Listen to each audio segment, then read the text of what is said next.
मेरी जिंदगी का सबसे खौफनाक तजुर्बा उस दिन शुरू हुआ जब हम लाहौर के एक पुराने इलाके में शिफ्ट हुए। मेरी माँ, दो छोटी बहनें और मैं, चार लोग और एक पुराना हवेली जैसा घर। हर कोने से जैसे चीखें निकलती हों, मगर वो सिर्फ मैं सुन सकती थी। पहली रात ही कुछ अजीब हुआ। रात के 2 बजे का वक्त था। मैंने महसूस किया कि मेरे बेड के सामने कोई खड़ा है। अंधेरा इतना था कि सिर्फ एक साया नजर आया, लंबा, काले लिबास में लिपटा हुआ, और आंखें बस अंधेरी काली आंखें। अगली सुबह जब मैंने माँ से बात की तो उन्होंने हंसकर कहा, पुराना घर है, दिल को वहम हो जाता है। मगर हर रात कुछ ना कुछ होता था।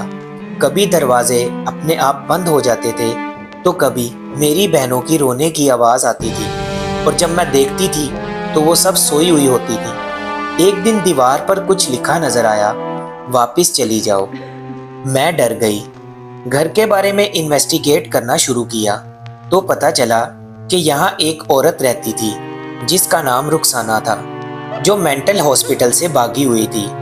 लोग कहते हैं उसने इस घर में अपनी जान ली थी और आज भी उसकी रूह यहाँ मौजूद है। एक रात मैंने डिसाइड किया कि उस चीज़ का सामना करूंगी। मैंने कैंडल जलाई, मिरर के सामने खड़ी हुई और कहा, अगर तू यहाँ है तो तू मेरे सामने आ जा। अचानक कैंडल की रोशनी बुझ गई और जब मैंने शीशे में देखा तो मेरे पीठ पीछे एक साया खड़ा था। मैंने पलट कर देखा तो वहाँ कोई नहीं था, मगर जब मैंने शीशे में दोबारा देखा तो वो साया वहाँ मौजूद था और धीरे धीरे वो शीशे से बाहर निकल रहा था। मेरी चीख जैसे रात के सन्नाटे में डूब गई हो। मैं बेहोश हो गई। जब होश आई तो अपने कमरे में थी, लेकिन हर चीज़ उल्टी पुल्टी थी। दीवार पर खून से लिखा हुआ था, अब तुम कभी नहीं जाओगी। मैंने रूहानी स्कॉलर को भी बुलाया और उन्हें ये सारे मामलात बताए। उन्होंने कहा, ये साया किसी को भी नहीं छोड़ता जब तक उसकी कहानी मुकम्मल ना हो। उस दिन के बाद मैंने रुखसाना की पूरी कहानी जानने की कोशिश की। पता चला कि उसे उसके शौहर ने धोखा दिया था और उसने जुल्म का शिकार होकर खुदकुशी कर ली थी।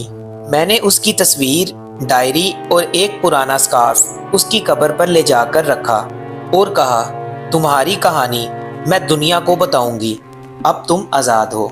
उस दिन के बाद साया कभी नजर नहीं आया, लेकिन कभी कभी रात के सन्नाटे में एक दबी हुई आवाज़ सुनाई देती है।